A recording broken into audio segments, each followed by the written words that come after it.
आतंकवाद का समर्थन पाकिस्तान की आर्थिक बदहाली का एक बड़ा कारण है। विदेश मंत्री एस जयशंकर की ये टिप्पणी पाकिस्तान में लगातार बढ़ रहे आर्थिक संकट के बीच आई है।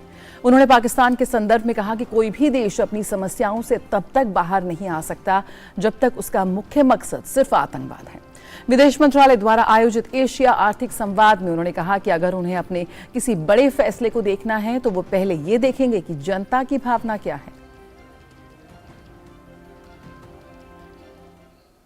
The reality of this particular relationship is that it has a fundamental issue which we cannot and we must not avoid. And that issue is that of terrorism. Because the moment you start doing these walkarounds, that, let's find a joint statement which will which will get us agreed language. Let us reach out at this point and see where this goes. That's been the talk of the last 75 years. And look where it got us. So I think we need clarity that, and we mustn't be in denial of what are very fundamental problems in that relationship. And just as a country has to fix its economic issues, a country has to fix its political issues too. A country has to fix its social issues. No country is ever going to come out of a difficult situation and become a prosperous power if its basic industry is terrorism. संयुक्त राष्ट्र महासभा में रूस Ukraine विवाद पर एक विशेष सत्र के दौरान भारत ने जम्मू कश्मीर का जिक्र करने के बाद पाकिस्तान को आड़े हाथों लिया। संयुक्त राष्ट्र महासभा के 11वें आपातकालीन विशेष सत्र में भारतीय काउंसलर प्रतीक माथुर ने एक बयान में इस्लामाबाद को आतंकवादियों का सुरक्षित पनाहगाह मुहैया कराने वाले देश के तौर पर इसके ट्रैक रिकॉर्ड को देखने की सलाह दी। India chooses this time not to respond to Pakistan's mischievous provocations. Our advice to the delegate of Pakistan is to refer to our numerous rights of reply that we have exercised in the past. Pakistan has only to look at itself and its own track record as a state that harbors and provides safe havens to terrorists and does so with impunity.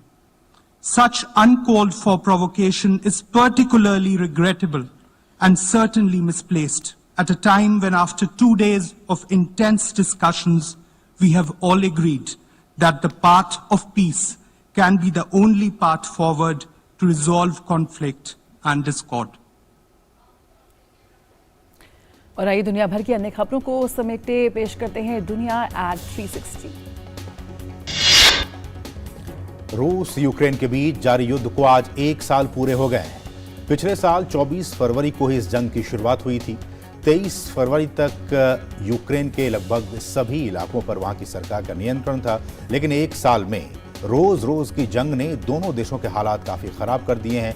लाखों जिंदगियां तबाह हो गई हैं। संयुक्त राष्ट्र महासभा ने Ukraine में व्यापक न्याय संकट और स्थायी शांति तक पहुंचने की जरूरत पर प्रस्ताव पारित किया है। इसमें रूस से दुश्मनी खत्म करने और यूक्रेन से अपनी सेना वापस लेने का आह्वान किया गया है। 141 सदस्यों ने प्रस्ताव के पक्ष में मतदान किया, जबकि 7 सदस्यों ने इसका विरोध किया। संयुक्त राष्ट्र महासभा में प्रस्ताव पर हुई वोटिंग में भारत सहित 32 सदस्यों ने भाग नहीं लिया। भारत के स्थायी प्रतिनिधि रुचिरा कंबोज ने कहा कि भारत यूक्रेन की स्थिति को लेकर चिंतित है। संघर्ष के कारण अनगिनत लोगों की जान चली गई और लाखों लोग बेघर हो गए। कंबोज ने कहा कि नागरिक प्रतिष्ठानों पर हमले बेहद चिंताजनक हैं। यूक्रेन के राष्ट्रपति व्लादिमीर जेलेंस्की ने यूक्रेन के दक्षिण में सैन्य स्थिति को काफी गंभीर बताया। यूक्रेन के राष्ट्रपति ने कहा कि रूस के सैन्य बलों ने फिर से दक्षिणी शहर खेरसन पर गोलीबारी की है। जेलेंस्की ने कहा कि रूसी सेना की जवाबी कार्रवाई का यूक्रेनी सैनिक डटकर जवाब दे रहे हैं। अमेरिकी राष्ट्रपति जो बाइडेन ने विश्व बैंक में अध्यक्ष की भूमिका के लिए मास्टरकार्ड के पूर्व सीईओ अजय सिंह बंगा को नामित किया है। वो इस पद पर नियुक्त होने वाले भारतीय मूल के पहले व्यक्ति हैं। बंगा अभी private equity firm general Atlantic के वाइस प्रेसिडेंट हैं। बाइडेन द्वारा नामित किए जाने के बाद US India strategic partnership forum ने अजय बंगा को बधाई दी है। उत्तर कोरिया ने कल जवाबी परमाणु हमला करने की अपनी क्षमता का प्रदर्शन किया है। उत्तर कोरिया की KCNA समाचार एजेंसी के हवाले से मीडिया रिपोर्ट में दावा किया गया है कि उत्तर कोरिया ने एक अभ्यास के दौरान 4 क्रूज मिसाइलों का परीक्षण किया, जो जवाबी परमाणु हमला करने के लिए डिजाइन की गई हैं। अभ्यास में गुरुवार को कोरियाई पीपुल्स आर्मी की परिचालन रणनीतिक क्रूज मिसाइल इकाई शामिल थी, जिसने कोरियाई प्रायद्वीप के पूर्वी तट से दूर समुद्र की ओर उत्तरी हेमयोंग प्रांत के किमचाक शहर के क्षेत्र में 4 हवासल 2 मिसाइलें दागी। उत्तर कोरिया की समाचार एजेंसी KCANA ने ये जानकारी दी। और अब कारोबार जगत की कुछ खबरें।